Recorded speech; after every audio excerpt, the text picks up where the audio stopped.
Bonjour chers téléspectateurs et bienvenue à ce nouveau numéro du Journal du Développement Durable. Alors nous avons une émission très spéciale aujourd'hui, en ce sens que nous allons parler des peuples autochtones. Alors le chef de l'État a bien voulu patronner une journée spéciale consacrée aux peuples autochtones qu'on appelle JIPA 2020. Nous recevons ici les organisateurs de cette journée spéciale. Je vais leur demander de se présenter à tour de rôle. Messieurs. Je me nomme Monsieur Richard, je suis le secrétaire rapporteur du Grand Caucus de Pygmée. Je suis également le chargé de programme de l'ONG IDEME. Moi c'est Dieu merci Koloto. Je suis le coordonnateur de l'ONG IDEME et puis je suis le coordonnateur du festival Polyphonie Pygmée d'Afrique centrale. Je représente le peuple autochtone Pygmée. Moi, je m'appelle Kim Rebels, je suis président de la Philharmonie du Congo et ami des peuples autochtones. Alors, c'est quoi exactement la JIPA 2020? Pouvez-vous nous expliquer en quoi consiste cette journée spéciale consacrée aux peuples autochtones? La journée internationale des peuples autochtones, comme on appelle JIPA, c'est une journée consacrée aux peuples autochtones sur le plan mondial. Il n'y a pas que la RDC, ce n'est pas aussi la première fois que nous la célébrons ici en RDC, c'est depuis des décennies que nous célébrons ça. C'est une journée instituée par les Nations Unies sur résolution 49-23 sur proposition de l'UNESCO comme gardien de la culture consacrée à la reconnaissance liée à ce peuple qui est marginalisé et longtemps courbé. Bien, vous avez parlé de la Philharmonie du Congo. Philharmonie du Congo, c'est quoi exactement la Philharmonie du Congo? La Philharmonie du Congo, c'est une ONG, une ASBL de droit congolais qui vise au développement durable intégral du Congo. Le développement durable intégral, voilà. Donc, et les peuples autochtones, si je devais prendre une image, donc si la Philharmonie du Congo est-elle un orchestre arc-en-ciel qui vise au développement durable et équitable pour l'ensemble des Congolaises et Congolais, les peuples autochtones en tant que gardiens des forêts et primo-habitants de la RDC au sein de cet orchestre donnent le la. Voilà. Et donc la Philharmonie du Congo a un programme pour la RDC de levée de fonds pour réaliser les objectifs du développement durable, une levée de fonds très importante pour le pays. Ok, nous allons revenir sur les objectifs du développement durable concernant les peuples autochtones. Mais avant que nous poursuivions notre émission, j'aimerais que vous nous définissiez un peu qu'est-ce qu'on entend par peuple autochtone.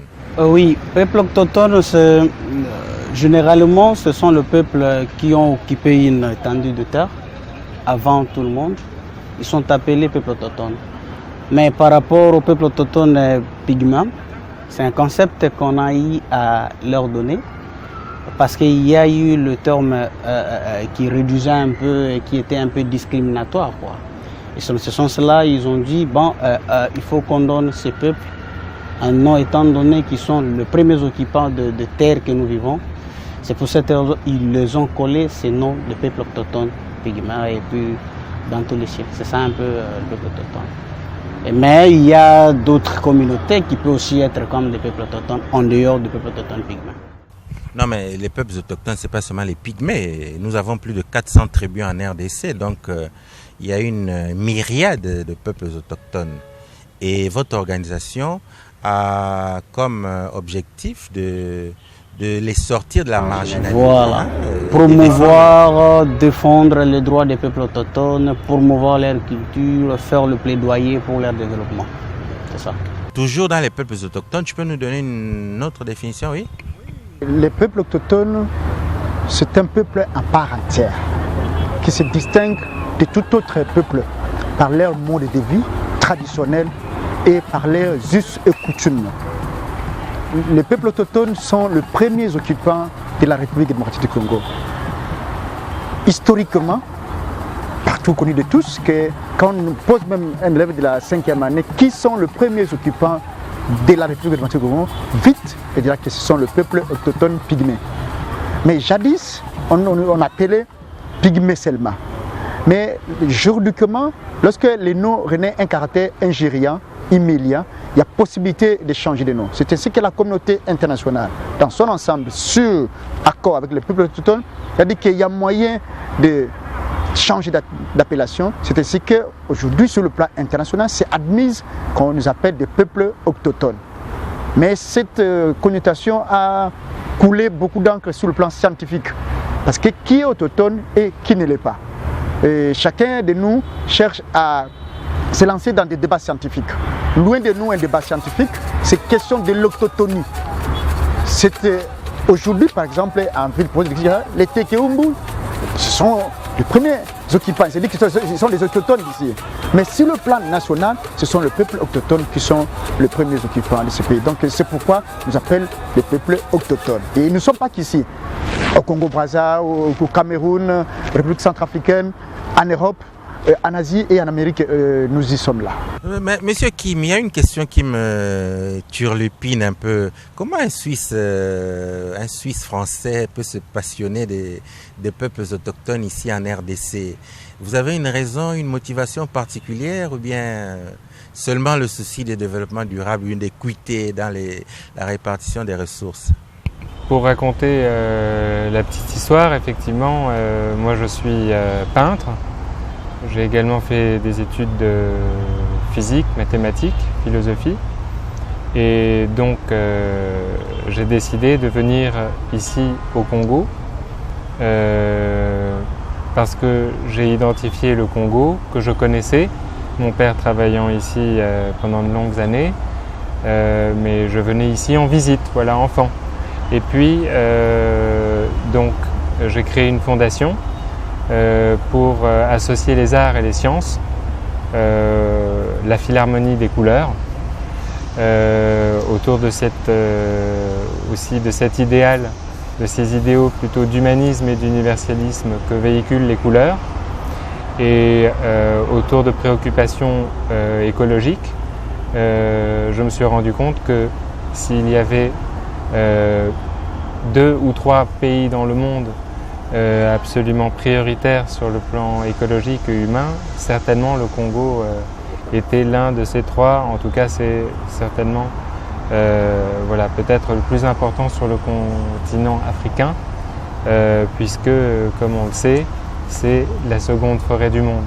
En faisant mes études préparatoires de cette installation ici au Congo, voilà, même avant d'arriver ici, donc, j'ai identifié les peuples autochtones pygmées comme les gardiens des forêts. Et donc, autour du programme de développement durable du projet ici, de la Philharmonie du Congo, j'ai immédiatement compris que les peuples autochtones étaient à l'avant-garde du développement durable et qu'ils étaient des modèles de savoir-vivre avec l'environnement. Sur le plan du développement durable, comme vous dites, sur la planète, nous avons 3 principaux bassins tropicaux. Le bassin amazonien, le bassin du Congo et puis le bassin de l'Asie, le bassin asiatique. Bon, la RDC, c'est le 2e bassin tropical du monde après l'Amazonie. Et ces peuples autochtones sont les gardiens de ces écosystèmes, de cette biodiversité. Mais nous constatons de manière concrète qu'ils restent marginalisés. Comment peut-on les sortir de cette marginalisation puisqu'ils sont acteurs du développement durable de notre pays, parce qu'ils ont leurs pratiques et connaissances ancestrales. Alors comment votre organisation va s'arranger pour les sortir de cette marginalisation en tant que véritables acteurs du développement de ce pays? Comme vous le constaterez avec moi, les peuples autochtones sont véritablement marginalisés. mais l'intégration de tout un chacun par la prise de conscience des uns comme des autres. Vous verrez mon confrère, un citoyen suisse, s'impliquer sur la cause autochtone. Le comment, le pourquoi de faire sortir des peuples autochtones pygmées dans cette discrimination, c'est en les considérant comme frères et sœurs. Ça c'est de un. Et c'est en les intégrant dans les institutions de la République, en les faisant participer à la reste républicaine. Parce que nous sommes des Congolais à part entière, nous devons participer à tout ce qui est comme ressources que produit le pays. Pourquoi pas avoir aussi un premier ministre autochtone pygmée, pourquoi pas avoir aussi un ministre autochtone pygmée? C'est-à-dire que le peuple autochtone pygmée ait accès d'abord aujourd'hui dans des institutions de la République comme des citoyens congolais à part entière, et de deux également que les peuples autochtones, nous-mêmes aussi, mes frères qui me lisent, qui est l'auto-prise de conscience, parce que ça aussi c'est aussi un problème de l'identité culturelle, mais également aussi que nos autorités qui nous reconnaissent heureusement, que nous saluons la bonne foi de la plupart des autorités. Franchement, les autorités sont à bras ouverts pour la cause du peuple autochtone. Donc c'est ainsi que l'intégration est la meilleure solution. Le chef de l'État, son Excellence Félix Antoine Tshisekedi, parlant du développement du Congo, a dit que le développement devait être inclusif. C'est-à-dire que personne ne serait oublié au bord de la route. Donc, non seulement les peuples autochtones doivent être parmi les animateurs des institutions, mais ils doivent aussi être reconnus par les institutions parce que des rendez-vous importants dans notre pays comme les élections, ils n'ont pas participé, ils n'ont pas été enrôlés, etc. Alors, est-ce que vous militez dans ce sens-là pour qu'ils soient reconnus déjà comme des citoyens congolais à part entière? Parce qu'ils sont citoyens comme vous et nous. Nous saluons la bonne volonté de son Excellence, Monsieur le Président de la République, chef de l'État, qui a bien pu accepter de nous recevoir en audience chez lui pour parler de la question peuple autochtone pygmée. Et nous saluons aussi sa très bonne sa ferme détermination sur le vœu de voir ces peuples être dans le rail de son action gouvernementale. Et également aussi, il a émis le vœu d'être toujours à l'écoute pour le peuple autochtone. C'est ainsi que c'est un appel capital et pathétique pour la communauté et que c'est un bon élan pour tout le peuple autochtone. Donc nous sommes des peuples congolais, nous devons participer à tout le processus démocratique, surtout les élections, pourquoi pas avoir même des bureaux de vote dans des villages autochtones, parce que nous avons circulé dans des pays et donc il n'y a même pas de bureaux de vote dans des villages autochtones. Pourquoi pas? Mais pendant que vous remarquez, il y a des villages autochtones de 8 km. Donc, un village autochtone, des villages autochtones de distance de 8 km. Mais sans bureau de vote, ils doivent aller ailleurs, à une distance de 15 km pour se faire enrôler, ou peut-être ils ne peuvent pas avoir accès au bureau de vote, par exemple. De manière pratique, les peuples autochtones sont des occupants des terres de notre pays. Bon, concernant par exemple la redistribution des ressources, nous savons que certaines terres qu'ils occupent regorgent de grandes ressources naturelles très prisées. Alors, ces peuples autochtones reçoivent-ils en retour quelque chose en échange de différentes exploitations des ressources, parce que leurs terres sont parfois même profanées.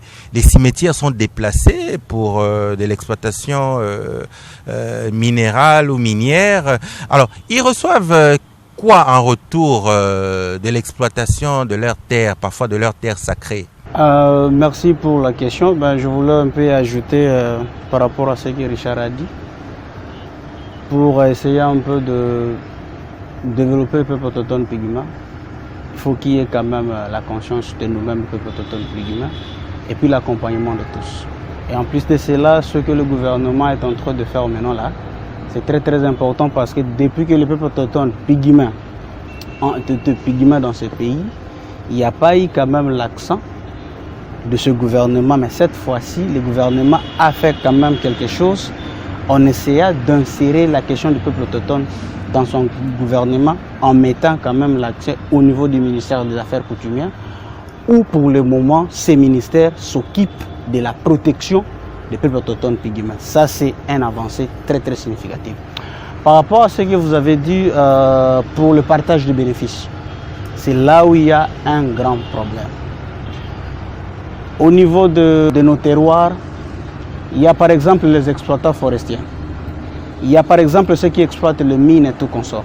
Il y a par exemple là où on est en train actuellement de riger tous les sites touristiques, tous les parcs nationaux. Ce sont là les sites où les peuples autochtones vivent. Mais par exemple, en ce qui concerne les exploitations forestières, il y a le ministère de l'Environnement et tous ces partenaires, dès qu'ils arrivent là, il y a ce qu'on nous fait signer comme des cahiers de charges. Mais au finish, ces cahiers de charges ne sont jamais été respectés. Et c'est là où il y a un problème par rapport au partage des bénéfices. Même dans les représentativités, même dans tout, vous voyez, il y a toujours eu des problèmes et on n'a pas vraiment de résultats normaux.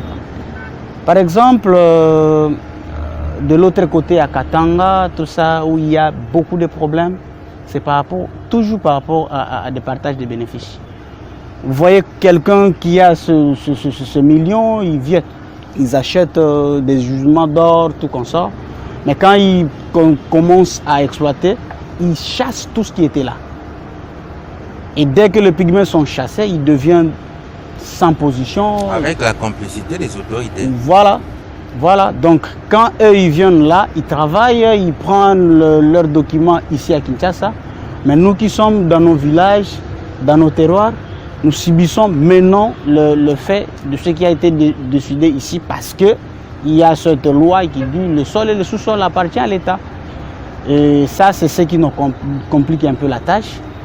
Et c'est dans ce sens-là nous sommes en train de militer pour qu'il y ait quand même s'il y a cette loi, mais néanmoins, quand même qu'il y ait quand même la reconnaissance effective de ceux qui ont occupé et gardé ce terroir jusqu'à ce moment-là. Donc c'est quelque chose que nous sommes en train de travailler avec nos partenaires pour essayer un peu de donner une nouvelle approche auprès des autorités pour qu'ils prennent en compte tout ce que nous sommes en train de vivre dans nos terroirs-là. Oui, et dans le même ordre d'idée, du point de vue de la biodiversité, nous savons qu'il y a beaucoup de restrictions avec la protection de plusieurs espèces. Or, les peuples autochtones ont toujours vécu depuis des millénaires de la chasse, de la cueillette, de la pêche. Alors, avec toutes ces espèces protégées par les institutions, le ministère de l'Environnement, alors comment ils ressentent ça, comment ils vivent ça au quotidien quand on les empêche de pratiquer la chasse parce que certaines espèces sont entièrement protégées. Comment ils vivent ça au quotidien? Est-ce qu'elles sont consultées quand ces lois sont mises en vigueur? Merci pour la question. Le problème que les peuples autochtones sont des natifs gardiens du patrimoine forestier. Et d'abord, ces restrictions gouvernementales ajoutent au peuple autochtone un plus-value dans le rôle du peuple autochtone comme gardien de forêt. Parce que les peuples autochtones savent de quelle espèce animale tuer et de quelle espèce animale ne pas tuer. À quel moment faut-il faire la chasse et à quel moment où ne faut-il pas faire la chasse. Même s'ils entrent à la forêt, ils voient un troupe de gibier, il va choisir le gibier qui est en phase de maturité. Et celle qui n'est pas en phase de maturité, un peuple autochtone ne va jamais tirer soit faire du mal. Donc ces mesures ajoutent encore des forces au peuple autochtone le rôle de garder des forêts. Mais le plus grand problème est que ces mesures également ne respectent pas les clips, c'est-à-dire le consentement libre, informé et préalable du peuple autochtone. Souvent des décisions leur tombent comme des parachutes sans toutefois leur consentement. C'est ainsi que ces derniers temps, il y a quand même des mesures ou des revendications de gauche comme à droite pour la participation des peuples autochtones dans les prises de décision. Parce que ces sites et terroirs font l'objet de l'occupation depuis des millénaires et des millénaires. Vous pouvez nous définir un peu c'est quoi le CLIP? L'éclipse, les consentements libres informés au préalable. C'est-à-dire, si vous voulez faire quelque chose, vous devez quand même consulter cette communauté qui vit déjà là, dans leur territoire et avoir leurs idées. Vous ne pouvez pas mener un projet sans toutefois que ceux qui vont en bénéficier ne savent ce que vous êtes venu faire. Par exemple, la Philharmonie du Congo. Aujourd'hui, il a des projets de développement, mais avant qu'il mette en pratique tous ces projets, il fait des tours dans nos provinces pour être en contact avec toutes ces communautés. Par exemple, je vais amener du courant en Mbandaka. Est-ce que c'est quelque chose de très important? Les communautés disent oui, c'est très important. Là, notre partenaire a quand même de la force pour dire que le projet que je vais amener en Mbandaka trouve quand même, les gens qui sont là trouvent quand même important. Voilà, donc c'est ça. Et c'est dans ce sens-là, nous, si vous voulez faire quelque chose qui concerne nos vies, c'est très très important que vous puissiez nous raconter et que nous puissions voir et savoir ce que vous êtes venu faire pour notre avantage. Donc il faut nécessairement qu'il y ait un dialogue. Voilà.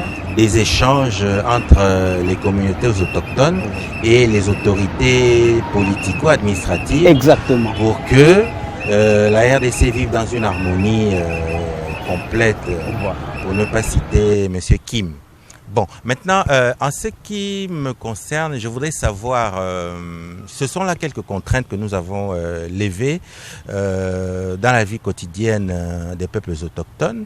Bon, maintenant, dans cette optique d'une vie harmonieuse entre les communautés locales et les communautés autochtones et les autorités politico-administratives, quel devrait être l'apport des peuples autochtones? Parce que les peuples autochtones sont détenteurs de savoirs millénaires dans la pharmacopée, dans l'usage, l'utilisation des plantes, des herbes, des fruits, etc. Ils ont une connaissance qui est utile à la société, à la civilisation congolaise en l'occurrence. Alors, comment nous captons, comment faisons-nous pour optimiser ces connaissances, pour rationaliser cette connaissance dont ils sont détenteurs afin qu'ils concourent au développement harmonieux de notre pays? Oui, effectivement, ça c'est une très bonne question.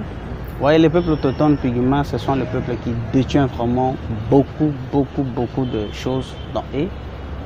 Mais sauf qu'ils sont repliés en eux suite à la discrimination.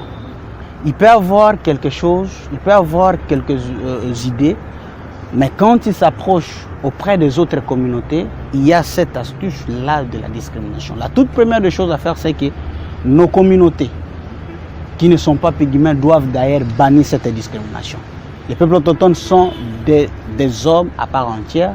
Ils détiennent quand même beaucoup de savoir à faire, surtout le savoir-faire endogène.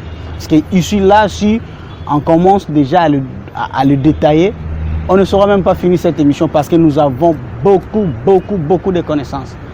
Par exemple, en ce qui concerne la pharmacopée, nous avons de trucs dans nos terroirs qui peut traiter la malaria, qui peut traiter toutes les autres maladies là. Et voire même le truc là de Covid, si on examine sur ça, on peut trouver beaucoup de choses sur ça. Et c'est dans ce sens-là, si nos amis, le Bantou, les Nilotiques, toutes les autres communautés nous approchent, nous pouvons avoir beaucoup de choses à mener dans ce pays, même sur le plan international. C'est pour cette raison, nous, qui sont ici à Kinshasa, qui ont eu quand même la chance de parler, même ce petit français que vous entendez là, c'est juste, nous avons voulu maintenant changer les choses, que nous puissions faire de plaidoyer, que nous allons mettre en valeur tous ces savoirs-là. Et vraiment, c'est très important que tout le monde nous accompagne pour nous aider à mettre ça. Dès qu'il y aura la discrimination, tout ce que nous savons là va disparaître comme ça. Parce qu'on n'aura pas la facilité de le faire sortir, parce que nous sommes repliés en nous. Donc c'est ça. Moi je pense qu'il est l'heure que la République démocratique du Congo profite véritablement des savoirs des peuples autochtones. Parce qu'à l'aube d'une nouvelle dynamique qui s'annonce, les peuples autochtones sont déterminés de fournir et de donner une pierre de contribution de la part du gouvernement congolais et pourquoi pas dans l'ensemble du pays qui forment les peuples autochtones. Nous avons des savoirs. qui peuvent contribuer soit d'une manière, soit d'une autre. Aujourd'hui, les peuples autochtones ont des niveaux de diplômes considérables. Aujourd'hui, je vous assure, il y a des intellectuels peuples autochtones qui vous expriment correctement avec des diplômes considérables, mais toujours marginalisés. Vous verrez même des statistiques sur le plan de positionnement au sein du gouvernement, au sein des institutions. Donc, ça rigole presque 0,01% de la représentation nationale. La pharmacopée autochtone peut faire de la RDC même une puissance mondiale. Parce que le peuple autochtone, avec notre savoir, tous nos savoir-faire, dans telle ou telle autre matière, même, j'espère que même l'histoire du Covid ici, nous avons circulé, vous ne verrez pas que, parce que même le thème de l'année, c'est le Covid-19 et la résilience au milieu des peuples autochtones. Nous sommes entrés, les Nations Unies ont élaboré le thème international retenu pour la journée internationale, c'est la Covid-19, le peuple autochtone et la résilience. Il nous a dit comment voir le peuple autochtone faire face, c'est-à-dire à cette pandémie. Mais vous verrez que si vous circulez, les peuples autochtones, franchement, n'auront pas été infectés dans cette maladie. Parce qu'il y a des mesures, des plantes médicinales auxquelles nous utilisons pour nous prévenir de cette maladie. Oui, non seulement ils ne sont pas affectés par la Covid-19, mais ils ne sont pas aussi touchés par le plus grand fléau de notre pays, qui est la malaria. La malaria, c'est la première cause de mortalité dans notre pays. Or, ils sont complètement protégés ou bien immunisés contre la malaria. Les cas des anémies SS, nous, on n'a pas de cas d'anémie. Donc, quelqu'un est déshydraté, nous avons des plantes. Une fois, vous prenez ça directement, c'est la transfusion sanguine automatique. La malaria n'a rien à voir avec nous. Parce que nous avons des méthodes, des pratiques que nous utilisons de génération en génération. Même l'accouchement. Normalement, on n'a pas accouché dans des hôpitaux modernes. Nous avons des sages-femmes qui accouchent avec des plantes médicinales. Donc ça peut véritablement profiter au gouvernement congolais. Ok, et le président de la République, dans sa sagesse, a tout de suite compris l'apport que les peuples autochtones peuvent amener au développement harmonieux du pays. C'est pourquoi il a bien voulu patronner cette grande manifestation de la Journée internationale des peuples autochtones. Alors, Monsieur Kim, je reviens à vous pour parler de la JIPA. La JIPA, c'est la vitrine de tout ce dont nous venons de parler, l'apport, les échanges bénéfiques qu'il peut y avoir entre différentes communautés, les peuples autochtones, pour le développement intégral et harmonieux de notre pays. Alors, pouvez-vous nous parler brièvement de ce que nous allons voir ce jour-là, à partir du 8, c'est du 8 au 12, je rappelle, la JIPA. Alors, qu'est-ce que les Congolais, les citadins vont découvrir ce jour lors de la JIPA 2020? Donc, pour la JIPA 2020, nous avons proposé le thème suivant, les peuples autochtones pygmées en RDC à l'aube d'une nouvelle dynamique. Donc, c'est véritablement la mise en chantier de cette nouvelle dynamique, le lancement de cette nouvelle dynamique sous le haut patronage et sous l'impulsion du chef de l'État que nous allons découvrir ce jour-là. Donc à travers différents volets, aussi conformément au thème international, Covid-19 et résilience des peuples autochtones. Donc cette journée du 8 août, nous allons l'organiser sur un mode multilocal et multimédia. Multilocal, ça veut dire que d'abord la célébration aura lieu à Kinshasa et ensuite dans au moins 10 provinces identifiées comme celles qui concentrent le plus de peuples autochtones pygmées. Multimédia, ça signifie que nous avons une chance vraiment inédite et historique qui va nous être offerte par une couverture de la journée par la RTNC, donc une journée complète de célébration à la RTNC de cette journée internationale des peuples autochtones.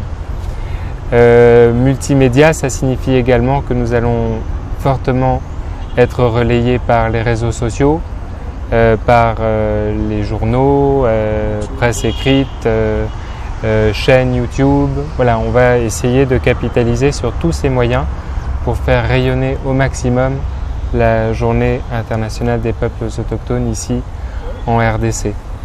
Donc à Kinshasa, la journée va être concentrée au jardin botanique et zoologique. Soit dit en passant, donc le jardin botanique et zoologique est central pour la Philharmonie des couleurs ici, la Philharmonie du Congo ici à Kinshasa, puisque nous allons construire un muséum ici, donc qui va balayer des arts aux sciences et être à la fois un lieu de médiation et de recherche-création. Et donc cette journée va inaugurer aussi un cycle, le cycle d'une année qui sera décrété année nationale des peuples autochtones. Et donc nous allons initier ce cycle en août 2020 et le terminer en août 2021 à l'occasion d'un festival, Festival des polyphonies autochtones du Congo, qui aura lieu à Bandaka, où sera installé également le centre d'un réseau international des peuples autochtones, qui a vocation à être un lieu et aussi un lieu en réseau, on va dire, physiquement et numériquement. Donc un réseau et un centre à Bandaka qui a vocation à être donc un lieu d'expression culturelle et scientifique, un lieu de discussion, de recherche et de décision aussi, que ce soit comme un arbre à palabres et puis un parlement pour les peuples autochtones du Congo et les peuples autochtones du monde entier. Et dont ce festival sera préfiguration.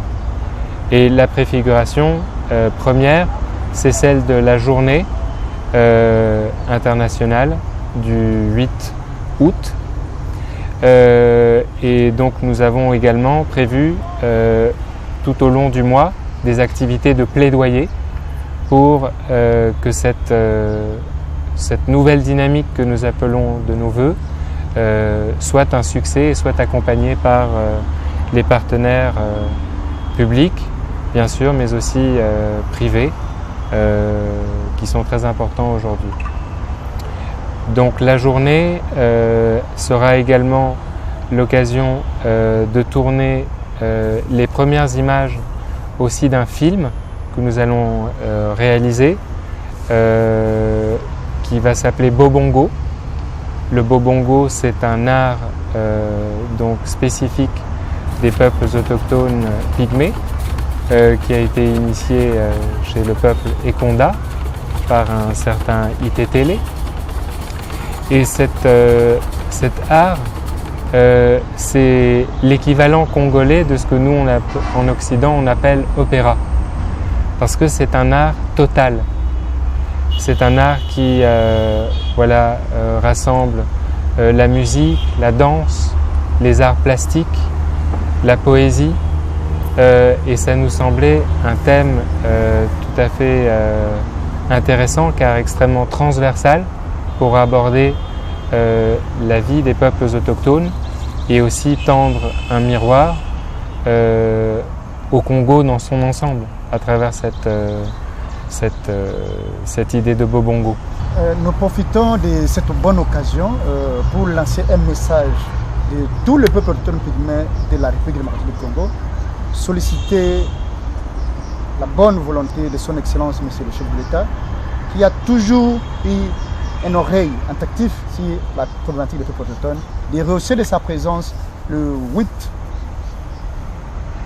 août pour qu'ensemble, avec le peuple autochtone, la RD Congo puisse se mettre à table pour discuter, pour un dialogue entre le peuple autochtone comme les premiers occupants de ce pays. Il y a eu des choses qui se sont faites, il y a des millénaires où nos ancêtres ont pleuré dans la forêt. Vous savez que lorsque le peuple autochtone pleure, il ne pleure pas avec des papiers mouchoirs, mais ils y pleurent avec des larmes. Et nous nous essuyons dans les écorces d'arbres. Lorsque nous nous essuyons dans les écorces d'arbres, les larmes s'enfoncent sur la terre. Et vous connaissez au moins les conséquences de quelqu'un qui a l'habitude de pleurer. Moi, je pense qu'il est l'heure que le gouvernement congolais, le chef de l'État comme garant de la nation, puisse se mettre ensemble avec le peuple autochtone pour un dialogue sincère, pour que nous puissions véritablement, avec les chefs de l'État, selon la vision du chef de l'État, matérialiser l'intégration effective du peuple autochtone en République démocratique. Nous lançons vraiment un message auprès des autorités, surtout particulièrement au chef de l'État. Dans ses discours, il a toujours dit que dans ce pays, il n'y aura pas la discrimination, il n'y aura pas toute autre chose. Moi, je pense que son implication ou son attachement à nous, le peuple pygma, il y aura d'autres choses qui peuvent se créer dans ce pays. Parce que vous ne pouvez pas être président et qu'il y a une couche de population qui pleure. Et depuis que le Congo a été Congo, c'est aujourd'hui que nous voyons quand même qu'il est en train de changer l'image de ce pays. Vraiment, Excellence, Monsieur le Président de la République, l'heure est venue d'essayer un peu de changer la situation du peuple autochtone pygma. Nous avons besoin de vous. Nous sommes très prêts pour vous accompagner et de faire tout ce qui est normal pour la réussite et pour le développement de ce pays. Effectivement, moi qui ai eu le privilège également d'être reçu par le chef de l'État en présence de mes amis, le président nous a rassuré qu'il allait accompagner ce mouvement, cette nouvelle dynamique, et nous l'en remercions. Et je crois que c'est tout à fait essentiel, effectivement, que le combat des peuples autochtones, c'est le combat de tous les Congolais pour l'intégration et pour le développement. Et je pense qu'à travers le combat des autochtones, chaque Congolais se reconnaît. Chers téléspectateurs, nous arrivons au terme de cette émission spéciale concernant la Journée internationale des peuples autochtones, JIPA 2020. Nous remercions particulièrement le chef de l'État, son Excellence Félix-Antoine Tshisekedi, pour son implication dans la promotion et la révalorisation des peuples autochtones. Nous remercions également le conseiller spécial du chef de l'État en matière du développement durable, son Excellence le professeur Moussibono, pour son implication et comment il a fait bouger les choses. Et nous remercions de même le directeur général de la RTNC, la chaîne nationale, pour son implication, pour l'espace qu'il a donné à cette journée particulière et pour tout ce qu'il fait en coulisses pour la promotion et la réussite de cette journée. Alors, chers téléspectateurs, moi je vous invite le 8 août à venir découvrir ce miroir de la connaissance, des arts, de la science et de la poésie qu'on appelle le Bobongo. Venez et vous allez découvrir tout ce que les peuples autochtones ont apporté à notre civilisation. Et soyez nombreux, nous attendrons ce jour-là. Portez-vous bien et à la prochaine.